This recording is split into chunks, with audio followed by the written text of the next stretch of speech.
Hello guys! Hello! This is for Aquarius. Welcome dito sa aking channel, Kapalaran 888 Aquarius. Alamin natin kung anong messages, vibration, gabay, energy para sa inyong lahat. Aquarius. First card natin is reverse na the Tower. 7 of Pentacles. 4 of Cups. Okay, Queen of Pentacles, 10 of Swords. Okay. Simulan natin dito, 10 of Swords and Hermit. Kung makikita mo dito, meron dito na Aquarius na gusto mo ng closure eh. Parang meron ditong Aquarius na gusto mo nang tapusin. Ano man ito na pinagdadaanan mo sa ngayon. Yung parang kung nagtatrabaho ka, gusto mo nang, after matapos ng contract mo, lilipat ka, parang ganyan-ganito. But, the Hermit is here. Sinasabi ng Hermit na yan na pag-isipan mong mabuti. Huwag kang masyadong magpadalos-dalos. Pag-aralan natin ng mabuti. Ang dalawang barahang yan, nagsasabi sa'yo, Aquarius, na lahat ng decision mo, simula ngayong November, ay kailangan mo siyang timbangin. Okay?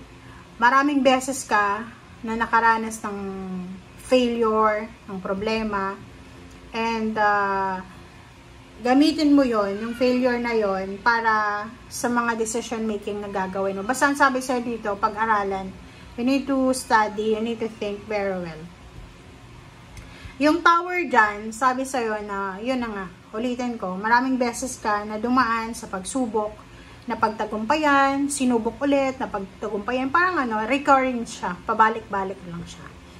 So, sa pera, nakikita ko sa'yo dito, mayroong Aquarius na, maybe you're married, or maybe, buntis ka ba ngayon, or gusto mong mabuntis, kailangan mo ng pera, para magpaalaga sa isang doktor, and kung marami kang pera siguro, nag-iipon ka ng pera para sa IVF, or kung ano man siya, na, tingnan mo to, Queen of Pentacles. Sobrang workaholic eh.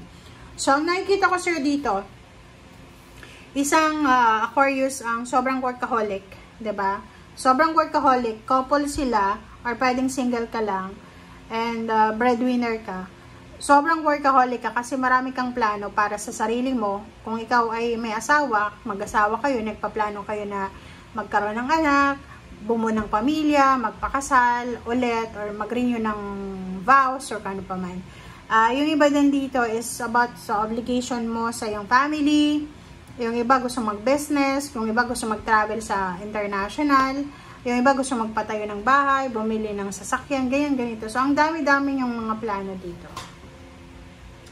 Okay, let's check.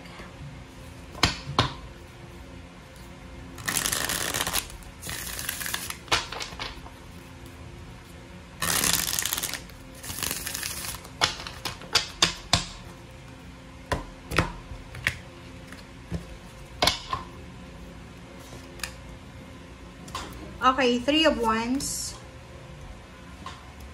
High Priestess. Oh. So, yun, inulit lang ng baraha yung sinabi ko sa'yo kanina, na huwag tayong magpadalos-dalos, kailangan mong makinig sa sinasabi ng iyong intuition. Kasi minsan, 'di ba, yung 3 of Wands, yung paghihintay natin, once na naghihintay tayo, ang magiging kalaban lang natin sa paghihintay is yung walang pasensya tayo. Mawawalan talaga ng pasensya. Lalo na kung halimbawa, buntis ka, 'di ba? Kung buntis ka, nag-aantay ka kung kailan ka manganganak. Kung gusto mo naman mabuntis, nag-aantay ka kung kailan ka mabubuntis. Sobrang stressful yung ganun. So, kung ano man yun na hinaantay mo, it's either a travel, you're preparing for a travel, meron dito na matutuloy, pero meron sa inyo dito na pwedeng hindi matuloy. Pwedeng lilipat ka ng bahay, or pwedeng lilipat ka ng trabaho, nag-e-empake ka na, Or pwedeng gusto mong mag-celebrate ng Christmas sa Philippines. And gusto mong magpakasal. Or kung gusto mong mag-invest sa negosyo, ganyan, ganito. Pag-isipan mo daw ng mabuti. Okay? Huwag magpadalos-dalos. Kasi I know someone na gano'n na. Pag nakapag-isip siya ngayon, gusto kong magbakasyon. Ngayon mismo, lalarga siya kahit sasakay ng bus or ganito, ganyan. Wala siyang plano. So, yun yung sinasabi ng Baraha dito na kailangan, hindi sa paplanuhin mo ang lahat sa buhay mo, but make sure na meron kang ample time. Halimbawa, nakapag-isip ka na gusto mong umuwi ng probinsya, o kung nasa Maynila ka, or kung nasa ibang bansa ka, gusto mong mag-resign, pag-isipan mo siya. Okay? Pag-isipan, hindi yung ngayon mismo, orada. Okay? Okay, so,